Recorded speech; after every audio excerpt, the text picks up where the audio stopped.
Hi guys, नमस्कार। स्वागत है आपका मेरे चैनल डिजिटल विशेष में। दोस्तों, हम सब लोग ब्लॉगर बनना चाहते हैं, बट ब्लॉगिंग अपने आप में एक बहुत ही वाइड टर्म है। अगर आपको ब्लॉगिंग सीखनी है, ब्लॉगर बनना है, तो आपको आनी चाहिए keyword research, content writing, SEO और कंटेंट मार्केटिंग। आज हम बात करेंगे कंटेंट राइटिंग से रिलेटेड। कंटेंट राइटिंग से रिलेटेड जितनी भी चीज़ें हैं वो मैं आपको सिखाऊंगा। डिजिटल विशेष पे हम लोग बहुत अच्छे ब्लॉग्स के लिए, इंडिया के टॉप 10 ब्लॉग्स के लिए हम लोग कंटेंट लिखते हैं। काफ़ी सारे फॉरेन ब्लॉग्स के लिए हम लोग कंटेंट लिखते हैं। और आज की डेट में जो हमारा रेवेन्यू है कंटेंट राइटिंग से, वो 4 to 5 लाख के आसपास का है। इस चैनल के थ्रू अगर आप कंटेंट राइटिंग सीखना चाहते हैं तो आपको एकदम प्रैक्टिकल और बेस्ट नॉलेज मिलेगी। So from this series I will start content writing secrets and you can also say content writing basics. इसमें बहुत सारी चीज़ें ऐसी भी होंगी जो एकदम बेसिक होंगी, हो सकता है उसके बारे में आपको पता हो। और जैसे जैसे हम लोग नए वीडियोस डालते जाएंगे, नए एपिसोड्स लॉन्च करते जाएंगे, हम लोग एडवांस टॉपिक्स को कवर करते जाएंगे। सो अगर आप चैनल पे नए हैं तो चैनल को आज ही सब्सक्राइब कर लीजिए। आज का जो टॉपिक है वो है हेडिंग स्ट्रक्चर। दोस्तों, कंटेंट राइटिंग में सबसे ज़्यादा इंपॉर्टेंट जो चीज़ होती है, सबसे पहले जो आप आर्टिकल जब लिखते हैं तो उस आर्टिकल में सबसे इंपॉर्टेंट चीज़ होती है हेडिंग स्ट्रक्चर। हम लोग बहुत सारे कंटेंट्स हमको आते रहते हैं, लोग अपने सैंपल्स भेजते रहते हैं, उसमें पैराग्राफ के बाद पैराग्राफ अगेन एंड अगेन। अगर बीच में कहीं बाइफर्केशन होता भी है तो केवल वो कुछ बड़े फॉन्ट्स के साथ हेडिंग्स डाल देते हैं। बट क्या आपको पता है, अगर आपके कंटेंट में प्रॉपर हेडिंग टैग्स नहीं है तो ऐसा कंटेंट कभी भी रैंक नहीं होगा। आपका जितना भी कंटेंट है, चाहे वो 1000 वर्ड्स का है, 2000 वर्ड्स का है, 3000 वर्ड्स का है, उसको प्रॉपर हेडिंग टैग्स में डिस्ट्रीब्यूट करना बहुत ज़्यादा इंपॉर्टेंट है। इससे पहले हम हेडिंग टैग्स को डिस्कस करें, सबसे पहले समझ लेते कि हेडिंग टैग्स की इंपॉर्टेंस क्या है।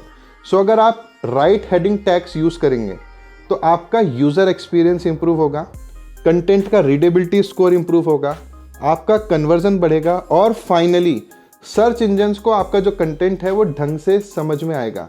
आपके कंटेंट का क्या पर्पस है, वो कंटेंट आपने क्यों क्रिएट किया, उसके क्या क्या बाइफर्केशंस हैं, उस कंटेंट में आपने क्या क्या समझाया है, वो हेडिंग स्ट्रक्चर्स के थ्रू, हेडिंग टैग्स के थ्रू सर्च इंजन्स अच्छे से समझ पाते हैं और आपका कंटेंट रैंक होता है। सो हेडिंग टैग्स को आप समझते हैं। हेडिंग टैग्स होते हैं, जो पूरा कंटेंट है वो 2-3 चीज़ों में डिवाइडेड होता है। एक हो गया आपके पैराग्राफ्स, दूसरा हो गया आपकी हेडिंग्स। सो सबसे पहली जो हेडिंग होती है वो होती है H1। H1 को हम बोलते हैं टाइटल। H1 मतलब जो आपका कंटेंट है वो किस बारे में है, वो किस टॉपिक को कवर करता है। सो हर कंटेंट में एक H1 होगा। ये चीज़ का ध्यान हमेशा रखना चाहिए कि आपका जो कंटेंट है उसमें H1 कभी भी 2 ना हो। हर टॉपिक का एक H1 ज़रूरी है, बट एक से ज़्यादा वो निगेटिव ऐसी हो जाएगा, तो कभी भी उससे ज़्यादा हमको H1 यूज़ नहीं करने। देन हम बात करते हैं मेन हेडिंग को कवर करने के बाद अब उसके अंदर सब हेडिंग्स की। तो जितनी भी मेन सब हेडिंग्स हैं उनको हम टैग देंगे H2 का। तो सिर्फ फॉन्ट को बड़ा करना या सिर्फ फॉन्ट को बोल्ड कर देना, आपने कोई लाइन को डाली, आपको लगा कि मैंने लेट्स सपोज होस्टिंगर फीचर, उसको मैंने हेडिंग बनाने के लिए उसका फॉन्ट बाकी पैराग्राफ से बड़ा कर दिया, उसको बोल्ड कर दिया, तो वो हेडिंग हो गई। नहीं, वो जब तक उसको एज अ हेडिंग या H2, H1, H3 मार्क नहीं किया होगा तब तक सर्च इंजन्स को वो नॉर्मल हेडिंग नहीं लगेगी, वो सिर्फ पैराग्राफ लगेगा। सो जब हमने सबसे पहले एक मेन हेडिंग बना ली कंटेंट की, अब हम बनाएंगे सब हेडिंग्स। सो फॉर एग्जाम्पल अगर हम लेते हैं होस्टिंगर रिव्यू, तो अगर मैं आज होस्टिंगर रिव्यू लिखने के लिए बैठा हूँ तो मैं सबसे पहले एक हेडिंग बनाऊंगा H1। तो मेरी मेन हेडिंग होगी Hostinger review 2022, is it a perfect host और नॉट। इस तरीके से करके मैं एक कैची सी हेडिंग बनाऊंगा। उस हेडिंग को बनाने के बाद अब मैं सोचूंगा कि अब मैं इस होस्टिंगर रिव्यू में क्या क्या सब हेडिंग्स को कवर करने वाला हूँ। सो होस्टिंगर प्राइसिंग, ये एक H2 हो गया, यानी एक सब हेडिंग हो गई। होस्टिंगर प्राइसिंग के बाद for example Hostinger features, Hostinger server locations, जितनी भी हो गई है मान लीजिए H2 हो गई। फॉर एग्जाम्पल अब इन हेडिंग्स, अब ये जो हमने सब हेडिंग्स बनाई, इनके अंदर भी अगर हमारे को सब हेडिंग्स बनानी है तो वो H3 हो जाएंगी। सो एक H2 जो हमने बनाया फीचर्स ऑफ होस्टिंगर, उसके अंदर जैसे हमने स्केलेबिलिटी बताया, स्पीड बताया, अप टाइम बताया, तो ये सब हमने H3 बनाए। और लेट्स सपोज एक H3 जो बना स्पीड, तो उसके अंदर हम उसके अंदर लिख सकते हैं कि Hostinger provides a perfect speed because of its servers, like they use light speed servers, their servers are optimized for WordPress. So हमने हर हेडिंग के अंदर अपने पैराग्राफ्स डाले, कंटेंट को प्रॉपर हेडिंग्स में सेग्रीगेट किया, और ये जो कंटेंट है आपकी जो ऑडियंस है उसको पढ़ने में भी आसान लगेगा, उनको आराम से आपके कंटेंट का बाइफर्केशन भी पता होगा। फॉर एग्जांपल उनको अगर प्राइसिंग ऑफ होस्टिंगर पता है और आपने प्रॉपर हेडिंग्स के साथ में बनाया हुआ है, तो वो प्राइसिंग ऑफ होस्टिंगर को स्किप करके फीचर्स की तरफ जा सकते हैं। उनको फीचर्स पता है और वो प्राइसिंग जानना चाहते हैं, तो वो प्राइसिंग वाली हेडिंग में जाकर के प्राइसिंग पढ़ सकते हैं। उनको पूरे कंटेंट में अलग अलग चीज़ों को ढूंढने के लिए ज़्यादा टाइम वेस्ट नहीं करना पड़ेगा। ये आपका यूज़र एक्सपीरियंस इंप्रूव करेगा, और सर्च इंजन्स के लिए आज की डेट में कीवर्ड रिलेवेंस के साथ में यूज़र एक्सपीरियंस भी बहुत इंपॉर्टेंट होता है। सो आइए इसको हम चलते हैं अपने एक एग्जाम्पल के थ्रू। मैं आपको ले चलता हूँ अपनी मोबाइल स्क्रीन पे, जिसमें एक कंटेंट हमने लिखा है, और रिकॉर्डिंग के थ्रू, ये स्क्रीन रिकॉर्डिंग के थ्रू मैं आपको बताऊंगा कि इसमें कौन कौन से H1 है, कौन से H2 हैं, कौन से H3 हैं। H1, H2, H3 आप इसको H6 तक भी लेकर के जा सकते हैं। जनरली जो कंटेंट में यूज़ करते हैं हम लोग वो H1, H2, H3, H4, H5, H6 बहुत ही रेयर केस में यूज़ होता है, बट H3 तो हम रेगुलरली पहुंचाते हैं कंटेंट को, और बहुत ज़्यादा डेप्थ होती है तो हम H4 तक भी जाते हैं।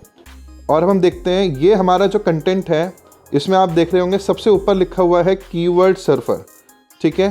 Keyword surfer extension, what it is, how to install and how does it work. So ये H1 है, ये H1 मार्क्ड है, आप इसको चेक कर सकते हैं। इसको अगर इंस्पेक्ट करेंगे तो ये H1 मार्क्ड है। ये पूरे कंटेंट में सिर्फ एक ही H1 है।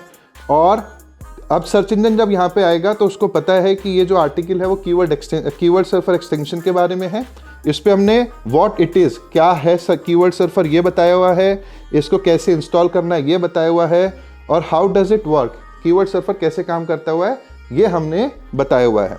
सो अब हम जब नीचे चलते हैं तो आप देखिए ये जितनी भी मेन अदर हेडिंग्स दिख रही हैं ये सारी क्या हैं, H2 हैं। व्हाट इज़ कीवर्ड सर्फर, तो ये जो हेडिंग आ गई ये हमारी हेडिंग है keyword, what is keyword surfer, ये H2 है, ठीक है। What is keyword surfer, how to download and install keyword surfer, ठीक है, ये सारे हमारे H2 हो गए। अब आप देखिए जैसे फीचर्स में हम आए, features of keyword surfer. So इसके अंदर know search volume and CPC estimation, estimates the monthly traffic, shows the word count, knows the number, ये सारे जितने भी हैं ये H3 हैं। ये देखिए फीचर्स ऑफ कीवर्ड सर्फर यहाँ पे लिखा हुआ है, ये हमारा H2 है। इस H2 के अंदर क्या क्या फीचर्स हैं वो हमने उनको अलग से हेडिंग्स के थ्रू समझाया हुआ है, प्रॉपर इमेजेस लगाई हुई हैं, और हर हेडिंग के बाद पैराग्राफ लिखा हुआ है, ठीक है। ये सारे ब्लैक में जितने भी आपको हेडिंग्स दिख रही हैं सारे H3 मार्क्ड हैं। उसके बाद प्रोज एंड कॉन्स करके एक नई हेडिंग शुरू हो गई, ठीक है। और फिर प्रोज एंड कॉन्स को हमने H2 बनाने के बाद में ये प्रोज को H3 बनाया, कॉन्स को H3 बनाया। सो इस तरीके से अपनी कंटेंट डेप्थ को हमने बढ़ाया। एक चीज़ आपने और नोटिस करी होगी फ्रेंड्स कि जितनी भी ये हेडिंग्स हैं हर हेडिंग के बाद पैराग्राफ ज़रूर है। सो ये चीज़ का आपको ध्यान देना है कि जो भी कंटेंट हम लोग लिख रहे हैं वो प्रॉपर हेडिंग्स में डिस्ट्रीब्यूटेड हो, और 2 हेडिंग्स एक साथ ना आए, हर हेडिंग के बीच में कुछ पैराग्राफ ज़रूर हो। अगर कोई पैराग्राफ ही नहीं है, आपने किसी हेडिंग को एक्सप्लेन ही नहीं किया, तो फिर उस हेडिंग को बनाने का कोई पर्पज़ नहीं रह जाता। सो सिर्फ हेडिंग डाल देना ही काफ़ी नहीं है, हर हेडिंग को डिस्क्राइब करना भी काफ़ी है। और अगर किसी हेडिंग को डिस्क्राइब करने के लिए आपके पास कुछ है ही नहीं, तो फिर उसको हेडिंग भी मत बनाइए। सो दोस्तों ये था हमारा सबसे पहला episode content writing secrets series का। आगे हम लोग बात करेंगे कीवर्ड रिसर्च से रिलेटेड, कीवर्ड्स को कंटेंट में कहाँ कहाँ डालना चाहिए, और अपने कंटेंट को कैसे ऑप्टिमाइज़ करना चाहिए, कीवर्ड आपको रीडेबिलिटी स्कोर कैसे बढ़ाना चाहिए, और भी बहुत सारी चीज़ें हम लोग आगे डिस्कस करेंगे। आज के लिए शुक्रिया। अगर आपको ये सीरीज़ अच्छी लगी हो सो प्लीज़ चैनल को लाइक कीजिए, सब्सक्राइब कीजिए, और कंटेंट राइटिंग को प्रैक्टिकली सीखने के लिए इस चैनल पे बने रहिए। Thank you.